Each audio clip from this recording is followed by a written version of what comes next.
This is my new bike. Heritage plastic. Awesome. 2025 Husky TE300. This is our 2020 TX300. This is an 11 carbureted 300 XC. So after riding this one, a couple things I noticed right away was in the low end, when I would chug up these mountain trails like we're on right now, this one would load up and I would have to rev it up and clear it out before any obstacles. Like this. Hear how it doesn't want to rev out?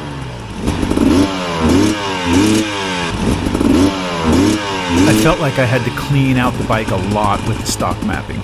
And I noticed that it didn't quite tractor as well as this guy. Whoop, there we are, this guy.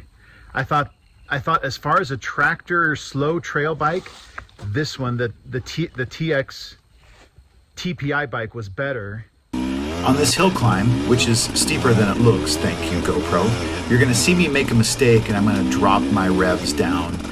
The TBI is gonna struggle to recover, and I felt like the TBI did a better job of this.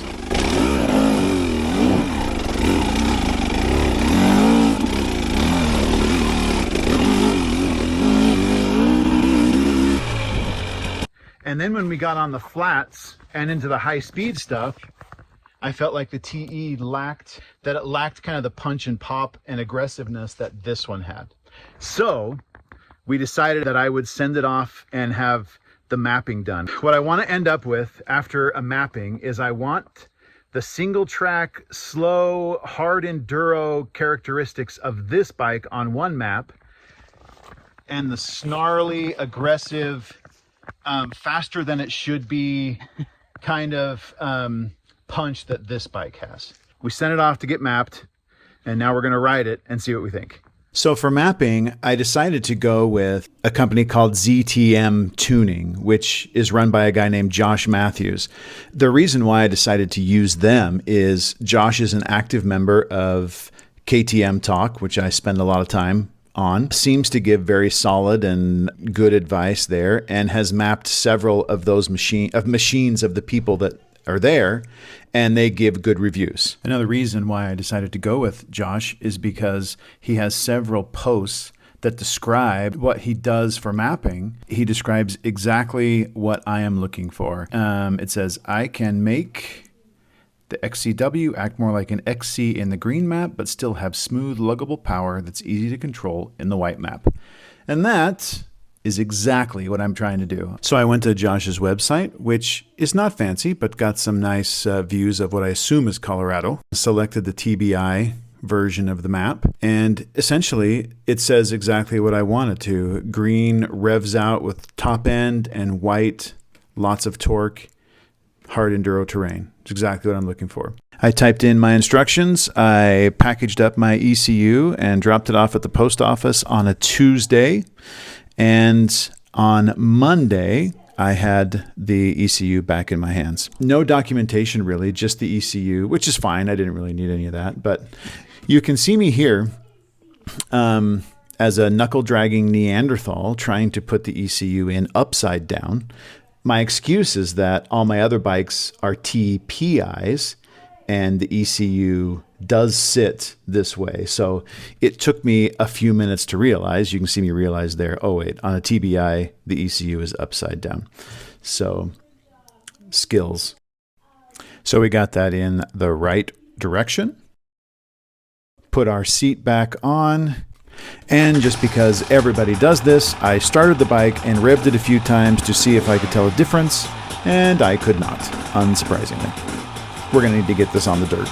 We have a trip planned up to Utah and Idaho for some single track, but I couldn't wait to actually get this thing out on the dirt and give it a try. This hill is the same one I showed you before, just a few days later. I'm going to make the same mistake and drop my RPMs at the same place, but listen to how much better this thing recovers after the mapping.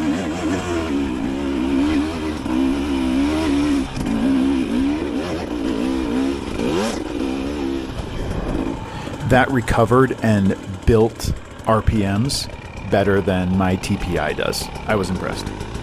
Hold your applause till the end. Another little bit of hills just so you can hear how cleanly that idles and climbs after the mapping.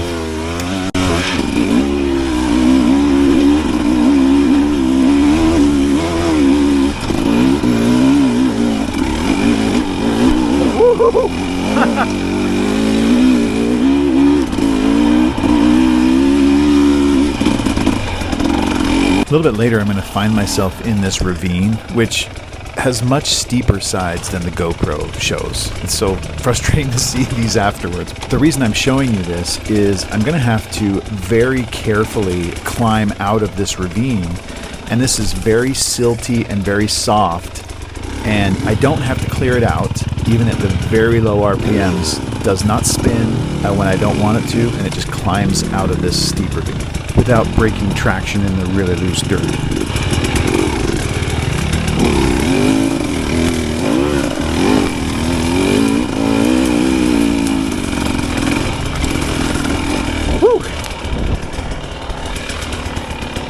So California is great and all. It's where I live now, but I'm from Idaho. So we had to take it up to Idaho and go ride where the color green exists. It was all slower speed, single track trails. There wasn't a lot of hard terrain. So this terrain was more of a white map test rather than a green map test. Before we had the bike mapped, white mode was really useless. I put it in there one time, and it was really just a muted version of the green map, not useful in any way. And so I just kept the bike in the green map the entire time. The first thing I noticed after the mapping was that there was a significant difference between the green and the white maps, and that the white map was actually useful. As I said before, what I was hoping to get out of the white map was the stock green map, only cleaned up in the bottom and maybe just a little more grunt. And I have to say, that's pretty much exactly what I got. And after a full day of slow speed riding, I never felt like the bike loaded up. I never felt like I needed to clean it out before a climb or an obstacle of any kind. And when the occasion presented itself, the bike was ready to escape from local wildlife. Those are bears. Okay, let's go back that way. Do you see those bears, Mr. GoPro? Those are bears. What the heck? Those are bears. Yeah, I'm okay. I cannot get out of here fast enough.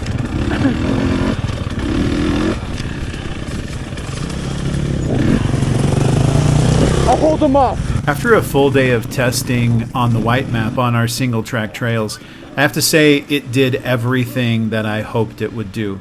The bottom end is very strong right up through the middle. There's no loading up. It's always ready to go. It just felt great for a trail bike. The improvements in the white map alone were enough to make this mapping worth it. But we still had a green map to test. So we went back to the ranch and created ourselves a grass turn track so we could really get on the gas, accelerate out of some corners, and see what this green map had to offer. You good? Did you see that? I did, yeah. This is a TPI. This guy is the TBI. Engine-wise, I think this one's got, after the map, this one has a touch more bottom end, but this thing really comes alive in the middle. We'll keep working on it and see what we find out. Here's Psyche on the TE with the mapping, TBI. Starting out in the white map.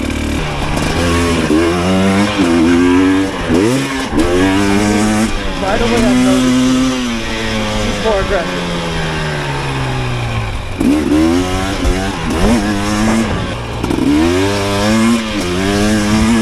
Wow, this feels good there.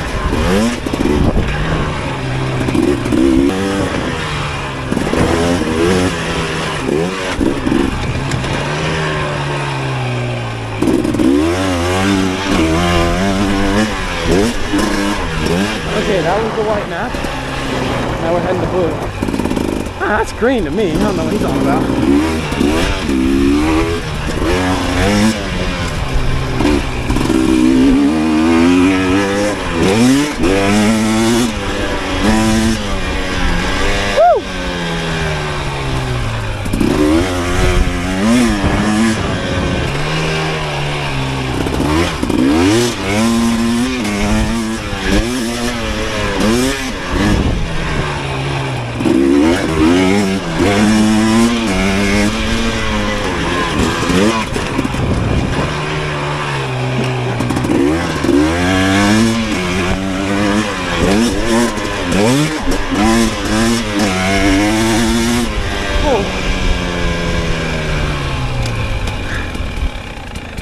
Your thoughts compared to this guy, the TPI, totally stock mapping.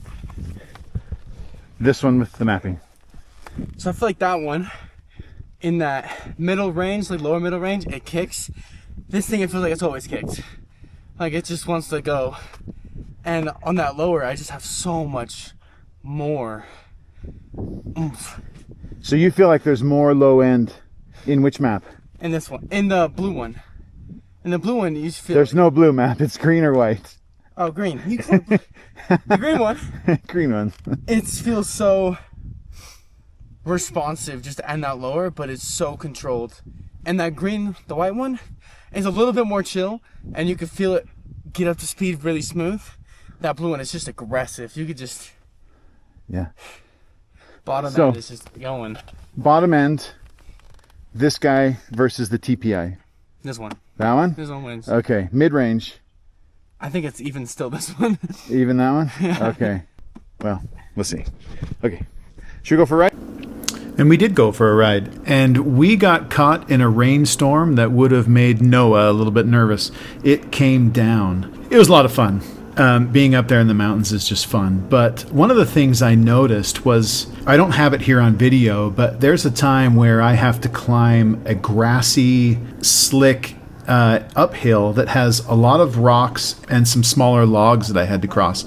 And even with it being completely soaked, the bike was very easy to control and get over these obstacles without spinning. The grass track showed us it was very fast and aggressive. When needed, it was very controllable. As fun as the rain was, we were happy to get back to a dry truck. I just spent a good portion of the trail on the 300 2011 carbureted model. This was my thoughts after coming off the Husky. I expected it to be just totally lurchy and hard to control. It wasn't as bad as I expected. I did feel like I had to keep my hand on the clutch at all times, where with the Husky, after the mapping, I feel like there's a lot of times I can just let go of the clutch and just ignore the clutch. But I felt like with the 2011 carbureted, I had to use the clutch a little bit more. Garrett, the one that usually rides the 300 carbureted, he took the Husky. He put a dent in my pipe, but we're not going to talk about that. Anyway, let's get his thoughts between the two. The Husky is significantly smoother. There's no jumpiness to it at all, really. In the white map, yes. This isn't in the Ripper map. Kind of missed the jumpiness, and I think I was expecting it in a few spots. I would need a few more rides on it to really get comfortable on it. It's so smooth. If you needed to get the front tire up, you can do it on both bikes, but on the carbureted bike, it was a little easier to get that front end up. You can tell by my dirt goatee that we've been out riding this for a while. On the Black Diamond, it wasn't really a Black Diamond. It had some tough spots on it, but wasn't that bad. Okay, so the reasons we sent it over to get an ECU program. Number one was to clean up the bottom end. Success. The bottom end is totally clean. There's no bogging there. If I've been chugging along, even idling downhill, chugging along for a while, and I need to clear an obstacle, I don't have to clean it out. It is ready to go. So success. Perfect. Love that. When I first got the bike, I thought that this TPI was better at the single track chugging tractor type of stuff than the TBI. After the map, I'm going to change my opinion. I think this one is now better. It goes all the way down to idle, super smooth. Lots of times where I would have a finger on a clutch here, I don't have to have my finger on the clutch here. Item number 2, certainly a success. I think this is the best tractoring bike I've ever had. Item number 3 that we were hoping was that I could switch it to the green map and end up with super snarly old-fashioned 2-stroke on the green map. It's better than it was. It was a little bit sleepy in the top end. Better than the TBI. So now after the remapping, I would say that the gap has narrowed a bit, but this guy still is more aggressive.